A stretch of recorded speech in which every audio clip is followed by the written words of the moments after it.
Welcome dear students, आप सभी का बहुत बहुत स्वागत है हमारे चैनल एयरफोर्स स्टडी प्लेटफॉर्म पे। आज हम आ चुके हैं एक और धमाकेदार वीडियो लेके, वीडियो नंबर 7। आज हम क्लास 12th का most important topic electromagnetic induction cover करने वाले हैं, जिसमें टॉप मोस्ट 20 क्वेश्चंस लेके आए हैं। तो बिना किसी देरी के अपन चलते हैं अपने पहले क्वेश्चन पे। पहला क्वेश्चन क्या कह रहा है, when did the magnetic flux is minimum. कब चुंबकीय प्रवाह न्यूनतम है। तो मैग्नेटिक फ्लक्स का सीधा सा फॉर्मूला होता है बी ए कॉस थीटा। तो अब थीटा का मान मिनिमम कब होगा, थीटा का मान मिनिमम कब होगा। 0 पे तो मैक्सिमम होता है और 90 पे मिनिमम होगा। तो अपना ऑप्शन नंबर सी बिल्कुल करेक्ट हो जाएगा।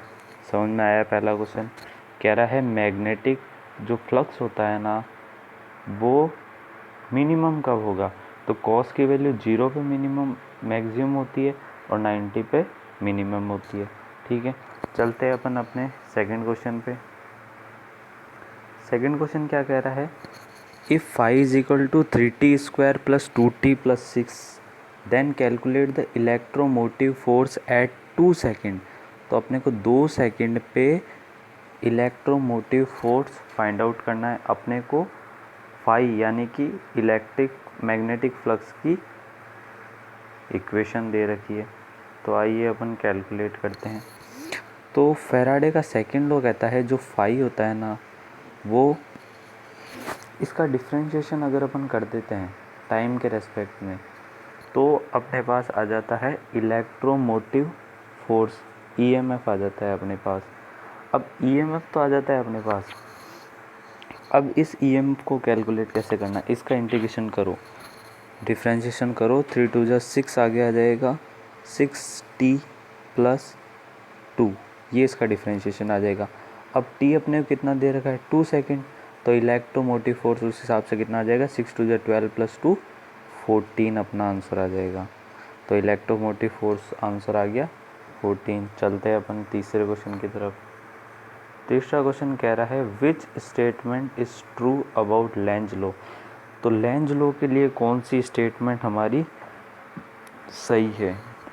पहला ऑप्शन क्या कह रहा है कि जो ईएमएफ की डायरेक्शन होती है वो उसके कारण जो उसको प्रोड्यूस कर रहा है उसके इक्वल होती है। दूसरा कह रहा है उसके नेगेटिव में होती है। तीसरा कह रहा है कुछ कह नहीं सकते। तो जो इलेक्ट्रोमोटिव फोर्स की जो डायरेक्शन होती है ना, वो हमेशा अपने कारण का ओपोज करती है। क्या करती है, ओपोज करती है। तो जब ओपोज करेगी कोई चीज़ तो वो हमेशा नेगेटिव होगी उसके। ठीक है, तो इस हिसाब से अपना ऑप्शन नंबर बी बिल्कुल करेक्ट हो जाएगा। चलते हैं अपन अगले क्वेश्चन पे। अगला क्वेश्चन कह रहा है in Fleming's right hand rule the middle finger represents the. क्षणभंगुर के दाहिने हाथ में नियम मध्य उंगली का प्रतिनिधित्व करता है। अब फ्लेमिंग का जो राइट हैंड रूल होता है ना, उसमें ये थंब, ये 4 फिंगर और ये मिडल फिंगर।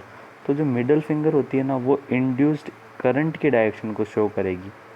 ठीक है, 4 फिंगर होती है वो मैग्नेटिक जो फील्ड होती है उसके डायरेक्शन को शो करेगी, और जो थंब होगा वो अपना मोशन के डायरेक्शन में होगा।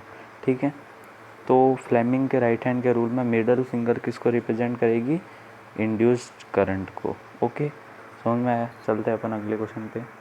अगला क्वेश्चन कह रहा है write down the dimension formula of self inductance.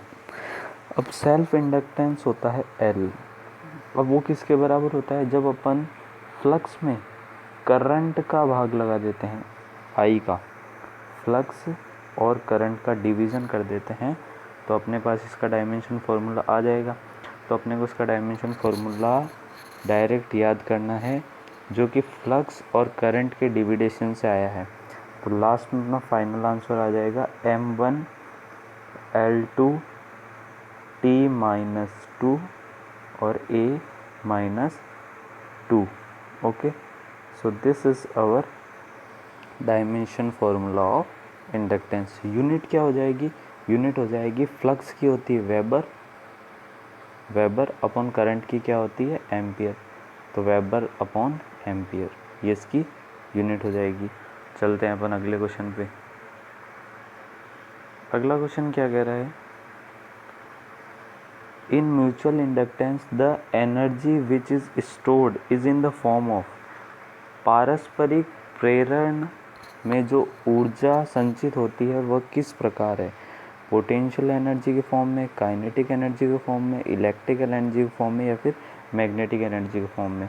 तो जो म्यूचुअल इंडक्शन होता है ना, वो म्यूचुअल इंडक्शन किसके कारण होता है, जब कोई, देखो एक तो होता है सेल्फ इंडक्टेंस, अगर आपके अंदर खुद से ही कोई जोश आता है कि मुझे एग्ज़ाम क्रैक करना है तो वो तो हो जाएगा सेल्फ इंडक्टेंस। और म्यूचुअली यदि आपको कोई मोटिवेट करता है तो वो उस टाइप का हो जाता है म्यूचुअल इंडक्टेंस।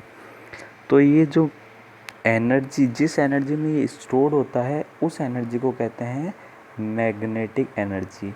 आज कॉन्सेप्चुअल क्वेश्चन ज़्यादा नहीं है, इसलिए एक्सप्लेनेशन करने की इनको ज़रूरत नहीं है।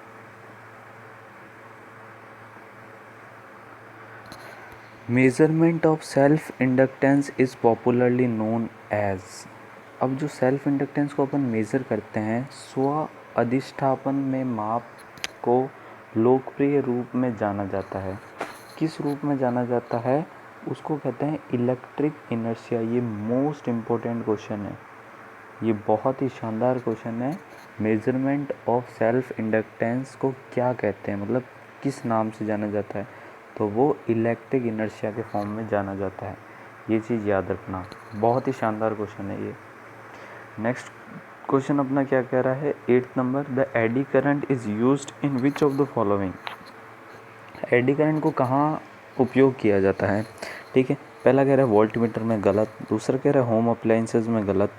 तीसरा कह रहा है स्पीडोमीटर, जो गाड़ियों के अंदर स्पीडोमीटर होते हैं ना, उसमें एडी करंट का यूज़ होता है और एडी करंट के प्रिंसिपल पे ही वो स्पीडोमीटर चलता है। चलते हैं अपन नेक्स्ट क्वेश्चन पे। नेक्स्ट क्वेश्चन क्या कह रहा है, the unit of the ratio of magnetic flux to the resistance is equal to the unit of which quantity. कह रहा है मैग्नेटिक फ्लक्स में रेजिस्टेंस का अगर अपन भाग लगा देते हैं यूनिटों में तो वो किसके बराबर हो जाएगा। सभी को पता है ये चीज़, तो वो चार्ज के बराबर हो जाएगा। देखो अब फ्लक्स है तो यूँ तो है नहीं, फ्लक्स बचेगा। ऑप्शन को एलिमिनेट करना सीखो, मैग्नेटिक फील्ड आने से रहा, तो इसलिए अपना सी ऑप्शन चार्ज करेक्ट हो जाएगा। ओके, चलते हैं अपन अपने नेक्स्ट क्वेश्चन पे। नेक्स्ट क्वेश्चन क्या कह रहा है, आइए देखते हैं। 10th नंबर क्वेश्चन अपना कह रहा है, when a bar magnet is entered into a coil the induced EMF in the coil is not depends upon. देखो जब किसी बार मैग्नेट को कॉइल में ले जाते हैं तो उसमें इंड्यूस्ड ईएमएफ जनरेट होगा, ये तो फैराडे कहता ही है, ठीक है। अब वो कॉइल का जो इंड्यूस्ड ईएमएफ है वो डिपेंड किस पे नहीं करेगा, स्पीड ऑफ मैग्नेट पे तो करेगा, ठीक है। जिस अपन मोशन, जितने में जिस स्पीड से मोशन करवा रहे हैं उस पर तो करेगा ही। और नंबर ऑफ़ टर्न्स कितनी कॉइल में, जितनी ज़्यादा नंबर ऑफ़ टर्न्स उतना ज़्यादा इंड्यूस ईएमएफ, ठीक है। और मैग्नेटिक मोमेंट ऑफ मैग्नेट, ये तो इम्पोर्टेंट चीज़ है उसके लिए। अब रेजिस्टेंस है ना उस वायर का, उससे उसको कोई मतलब नहीं है, ठीक है। इस पर डिपेंड नहीं करेगा अपना इंड्यूस्ड ईएमएफ। उस वायर का रेजिस्टेंस चाहे से इनफाइनाइट ले लो, चाहे से 10 ले लो, 20 ले लो, उस पर डिपेंड ही नहीं करता, ठीक है। तो इस हिसाब से अपना ऑप्शन नंबर डी करेक्ट हो जाएगा। नेक्स्ट अपन चलते हैं अगले क्वेश्चन पे। 11th क्वेश्चन क्या कह रहा है, the phase difference between the induced EMF and the magnetic flux link with a coil rotating in a uniform magnet. प्रेरित ईएमएफ और चुंबकीय प्रवाह के बीच का चरण एक समान चुंबकीय क्षेत्र में घूमते हुए कुंडल के साथ जुड़ा है, तो वो कितना कोण बनाएगा, कितना कोण बनाएगा मैग्नेटिक फ्लक्स और इंड्यूस्ड ईएमएफ, वो बनाएगा भाई साहब आपका 90 डिग्री। क्योंकि ये क्या है, कॉइल है और रोटेटिंग हो रही है, ठीक है। ये एक रोटेटिंग कॉइल है, जो मैग्नेटिक फ्लक्स इससे निकलेगा ना वो इसके बिल्कुल परपेंडिकुलर होगा, इसके बिल्कुल परपेंडिकुलर होगा। तो उस हिसाब से अपना ऑप्शन नंबर डी बिल्कुल करेक्ट हो जाएगा। नेक्स्ट अपन चलते हैं, how can we reduce the effect of eddy current in galvanometer. Galvanometer में जो एडी करंट होती है उसका इफेक्ट कैसे कम किया जा सकता है? By using soft iron core, by using hard iron core, reducing the current. तो अपन सॉफ्ट आयरन कोर का यूज़ करते हैं एडी करंट का इफ़ेक्ट कम करने के लिए। एडी करंट क्या होती है? जैसे समुद्र में एडी आती है ना, ऐसे उसी प्रकार ये एक तरह की करंट है जो गैल्वेनोमीटर में विरोध करती है, विद्रोह करती है। तो उसका इफ़ेक्ट कम करने के लिए अपन एक सॉफ्ट आयरन कोर का यूज़ करते हैं। ठीक है, नेक्स्ट अपन चलते हैं अपना question number 13। When current flows through a high voltage cable, a bird sitting on the cable flies due to which effect? तो जो इंड्यूस्ड करंट होती है ना उसमें, उसकी वजह से वो बर्ड उड़ जाती है। नहीं तो तार जैसे कि ये अपनी केबल जा रही है अपने घर के बाहर से, उसमें 220 वोल्ट की धारा प्रवाहित हो रही है। तो अब उससे क्या है, उस बर्ड को तो उड़ जाने नहीं चाहिए, पर वो तब तक नहीं उड़ती जब तक उसमें इंड्यूस्ड करंट जनरेट नहीं होती। उस इंड्यूस्ड करंट के कारण वो उड़ के भाग जाती है वहाँ से। ठीक है, ये चीज़ समझ में आई। चलते हैं अपन अगले क्वेश्चन पे। The magnetic force of each pole is. अब 2 पोल हैं, ठीक है, कौन कौन से? नॉर्थ पोल और साउथ पोल। तो यहाँ पे जो मैग्नेटिक फोर्स होगा दोनों का वो बराबर होगा, इक्वल होगा। बी ऑप्शन अपना बिल्कुल करेक्ट है। ठीक है, चलते हैं अपन अपने नेक्स्ट क्वेश्चन पे। नेक्स्ट क्वेश्चन क्या कह रहा है, आइए देखते हैं। At which place the earth's magnetic field become horizontal. अपन भी जानते हैं कि अपनी जो अर्थ होती है ना, वो एक मैग्नेट की तरह बिहेव करती है। ठीक है, इसका एक मैग्नेटिक इक्वेटर भी होता है, एक इलेक्ट्रिक इक्वेटर भी होता है, क्योंकि ये कंडक्टर की तरह बिहेव करती है जिस पे पॉजिटिव चार्ज होता है। अब उसका जो मैग्नेटिक इक्वेटर होता है ना, उस पे जो अर्थ है उसकी अर्थ्स मैग्नेटिक फील्ड हॉरिजॉन्टल हो जाती है, बिल्कुल पैरेलल हो जाती है। तो उसका आंसर हो जाएगा अपना मैग्नेटिक इक्वेटर। नेक्स्ट अपन चलते हैं क्वेश्चन नंबर 16 पे। Core of an electromagnet should have. अब ये BH हेस्टिस कर्व का लफड़ा है यहाँ पे। BH हेस्टिस कर्व क्या होता है? एक ऐसा पत्ती के आकार का कर्व होता है जिसमें क्या कहता है कि जो इलेक्ट्रोमैग्नेट होती है ना, उसमें क्या कंडीशन होनी चाहिए। तो ऑप्शन में अपने को क्या रखा है, लो कोरेसिबिलिटी। कोरेसिविटी लो होनी चाहिए, हाई ससेप्टिबिलिटी होनी चाहिए, या फिर दोनों होनी चाहिए। तो इलेक्ट्रोमैग्नेट के लिए तो दोनों होगी, सेमीकंडक्टर और कंडक्टर के लिए अलग चला जाता है वो कर्व। ठीक है, अपन चलते हैं next question. A keeper is used to. एक कीपर का प्रयोग क्यों किया जाता है? तो कीपर का प्रयोग इसलिए किया जाता है, provide open path for flux. नहीं, फ्लक्स तो हमेशा क्लोज्ड पाथ में ही होना चाहिए। ठीक है, और इसी क्लोज्ड पाथ को बरकरार रखने के लिए अपन एक कीपर का यूज़ करते हैं। ठीक है, नेक्स्ट अपन चलते हैं। Which of the following is expected to have the maximum permeability. सबसे निम्नलिखित में से किसकी अधिकतम पारगम्यता होने का उम्मीद है? अब पारगम्यता क्या होती है कि भाई एक मटेरियल से दूसरे मटेरियल में अलाउ कर दे जाने के लिए, तो वही होती है परमिएबिलिटी। तो जो अपनी एबोनाइट रोड होती है ना, क्या होती है, एक तरह की रोड होती है एबोनाइट, वो सबसे ज़्यादा इलेक्ट्रिक फील्ड लाइंस को पार करने की अनुमति दे देता है। तो एबोनाइट रोड की मैक्सिमम परमिएबिलिटी होती है, ये चीज़ याद रखना। नेक्स्ट अपना question number 19। The bio-Savart's law is a general modification of. Biot-Savart law किसका जनरल मॉडिफिकेशन है? कूलॉम्स लॉ का नहीं, एम्पियर्स लॉ का। बिल्कुल एम्पियर्स लॉ का है, क्योंकि बायो-सावर्ट लॉ में वही सब चीज़ें हैं जो एम्पियर ने कही थी। ठीक है, नेक्स्ट अपन चलते हैं अपने लास्ट क्वेश्चन की तरफ।